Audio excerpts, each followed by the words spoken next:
Kumusta po kayo? Bago po ang lahat, first things first.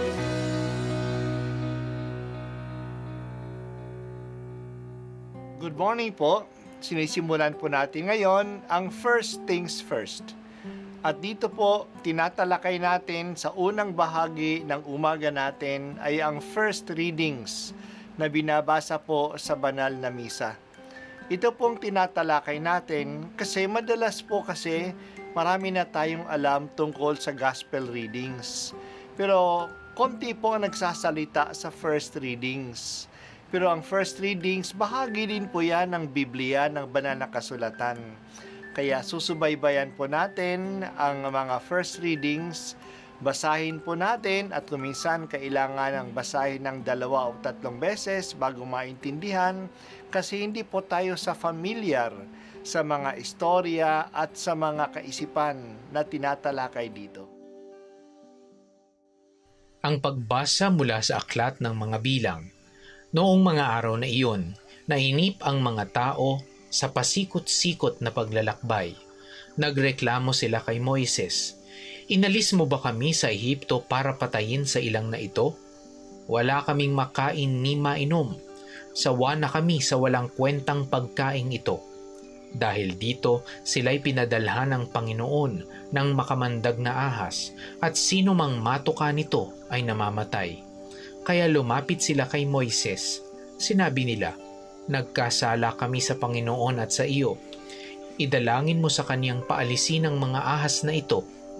Dumalangin nga si Moises at ganito ang sagot sa kanya ng Panginoon, "Gumawa ka ng isang ahas na tanso. Ilagay mo iyon sa dulo ng isang tikin at sino mang natuklaw ng ahas na tumingin doon ay hindi mamamatay." Gayon nga ang ginawa ni Moises. Mula noon, lahat ng matuklaw ng ahas ngunit tumingin sa ahas na tanso ay hindi namamatay. Ang salita ng Diyos. Salamat sa Diyos.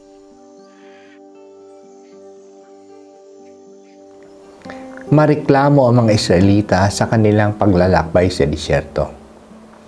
Ang lahat ay inireklamo nila. Pati na nga ang manna, ang tinapay na galing sa langit na pinapadala ng Diyos sa kanila araw-araw. Ito'y inireklamo nila. Sawa na raw sila sa pagkain ito. Walang kwenta raw ang tinapay na ito. Nireklamo nilang paikot-ikot na paglalakbay nila sa disyerto. Pinarusahan sila ng Diyos. Nagpadala ang Diyos ng mga makakamandag na ahas. Marami sa kanila ay natuklaw ng ahas at namatay. Dito nila natanto na mali na sila sa kanilang pagdireklamo. Nagsisi sila at humingi ng tawad. Kung maaari daw, alisin na ang mga ahas. Inalis ba ng Diyos ang mga ahas? Hindi. Nandyan pa rin ang mga ahas. Tinutuklaw pa din sila. Pero nagpagawa ang Diyos kay Moises ng isang tansong ahas na binitin sa tikin at ito inilagay sa gitna ng kanilang kampo. Kung sino ang tinaklon ang ahas at tumingin sa ahas na tanso ay hindi mamamatay. Kailangan silang sumunod upang hindi sila mamatay.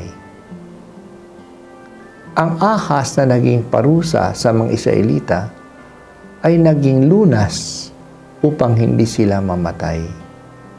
Ang parusa ay naging lunas. Ginamit din ito ni Jesus. Kapag si Jesus ay naitaas na, siya ay magiging kaligtasan. Naitaas sa ano? Naitaas sa krus. Ang krus ay isang instrumento ng parusa at ng kamatayan. Si Jesus ay ibinitin sa krus. Pinarusahan siya, pinatay siya sa krus. Pero doon sa krus dumating ang kaligtasan. Kapag nananalig tayo kay Jesus na nakabitin sa krus, maliligtas tayo. Ngayong araw ay ang kapistahan ng pagtatampok sa banal na krus. Sa puno ng kahoy noong panahon ni Adan at ni Eva, dumating ang ahas at tinukso ang tao na magkasala. Sa kahoy ng krus kung saan nakapako si Jesus, dumating ang kaligtasan. Hindi na natin nakikita ang krus bilang kamatayan, kundi bilang paraan upang tayo'y magkaroon ng buhay at buhay na walang hanggan. Salamat o Jesus sa iyong dakilang gawa sa pagliligtas sa amin. Inako mo ang aming kasamaan at ito'y ipinako sa krus. Dahil dito kami nagkaroon ng buhay, palagi sana kaming tumingala sa iyo na nakapako sa krus nang may pananalig sa iyong pag-ibig sa amin.